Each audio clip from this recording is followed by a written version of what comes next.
Kauntag mangustin.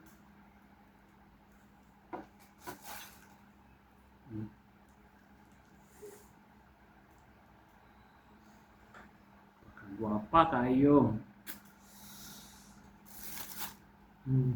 Tanong, kaya ko kayang ubusin to?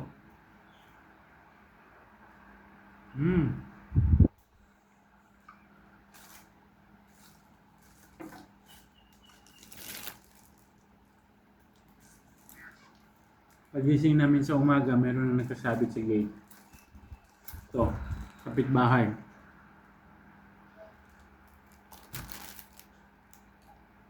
Wala kaming kamag-anak dito sa village, pero pagising mo sa umaga, meron ng ganito nakasabit sa gate namin. At ito pa. Ito siguro mga 5 kilo mahigit no? Bigay lang din to sa kaibigan namin dito sa aming village. Ito pa, kain pa tayo. 1, 2, 3. Oh, not good. Hindi na natin kainin. Pwede naman kainin yun too. Ito pa. 1, 2, 3. Wow!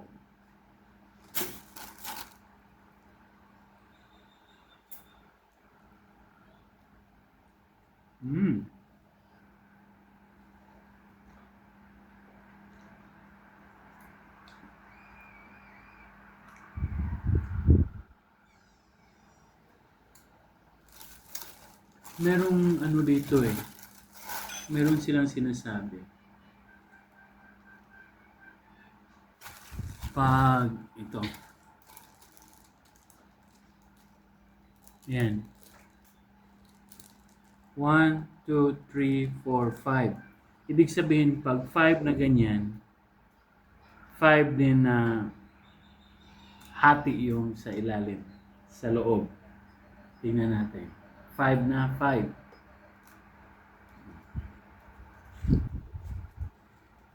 Okay, totoo kaya? 1, 2, 3. Ilan? 1, 2, 3, 4, 5. Yung puti na yan, hindi yan hati. Ano yan, bunog lang yan. Ito yan. Yan, totoo. Tingnan pa natin yung iba.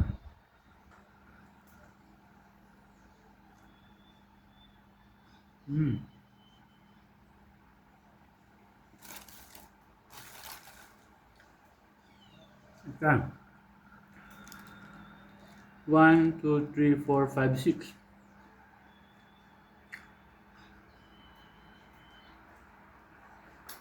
Six. Tingnan natin kung totoo. Walang cut yan ha. 1, 2, 3. Yan. 1, 2, 3, 4, 5, 6. Tama talaga.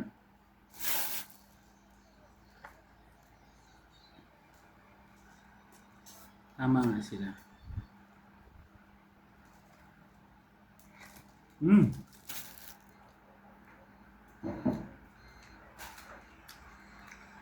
Nakain ko lahat, walang matigas na liso. Ito pa, ilang piraso to. Walang matigas na buto. 1, 2, 3, 4, 5, 6 din. Tingnan natin. 1, 2, 3, 4, 5, 6. Charang! 1, 2, 3, 4, 5, 6. Tama. Meron na siyang mga kasi 2 araw na to dito. Nung Sabado pa to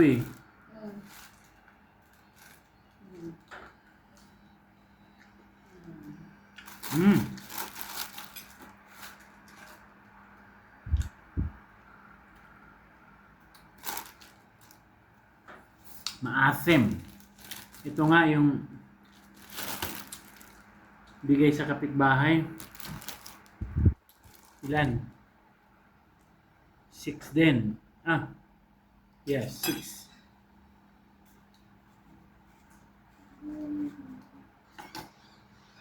One, two, three. Wow, tama na naman.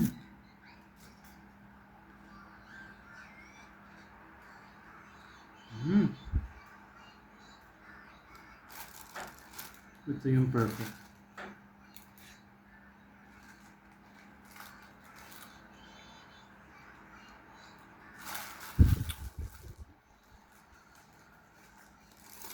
May mga matigas na buto.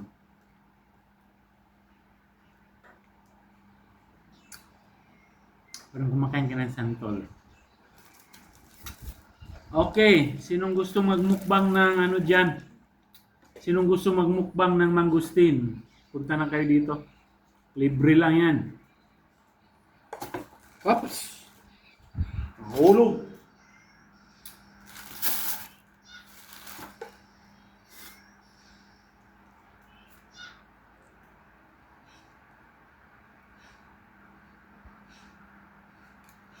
Mm.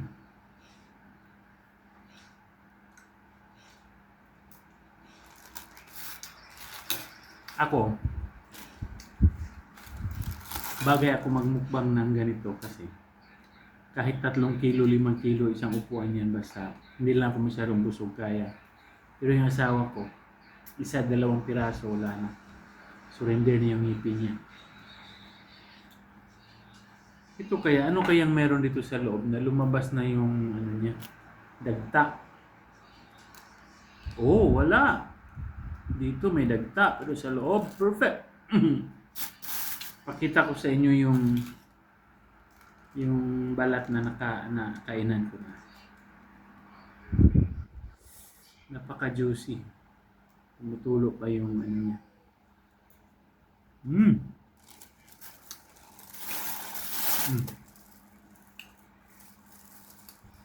Dami ko na nakain. May 2 matigas na buto.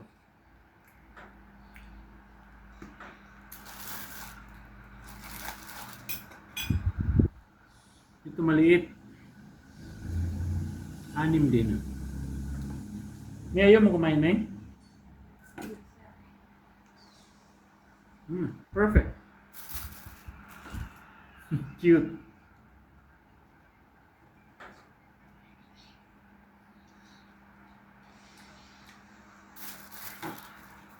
Walang matigas na buto.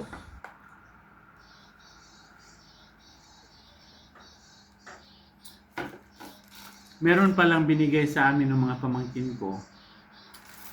Pero yung kunti lang yung nakain ko kasi sinishare din namin sa iba kasi sobrang dami na. Pag matagal na kasi tumastak sa bahay, abutin ko ng 2 araw, nasisira na. Yan ito.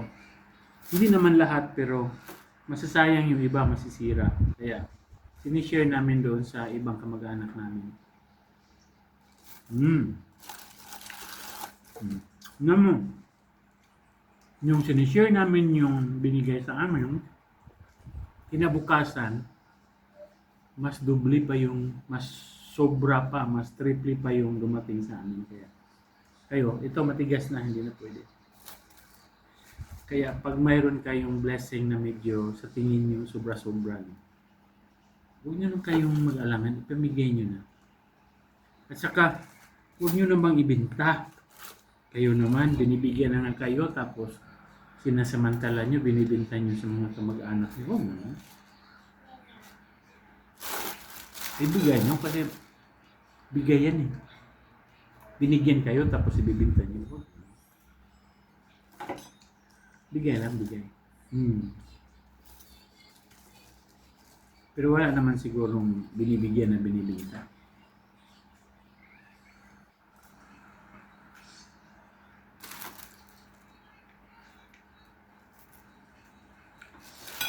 I think Nakain ako ng 2 kilo. Enough muna.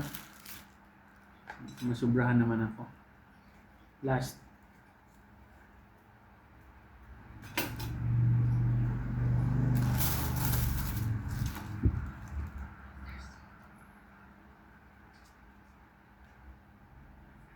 Hmm.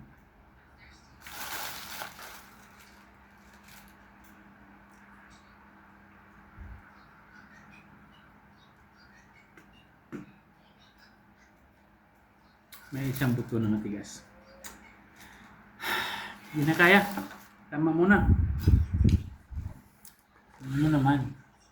Isang plangganang malaki. At ito pa. Kaya, ano nga muna. Bye-bye for now.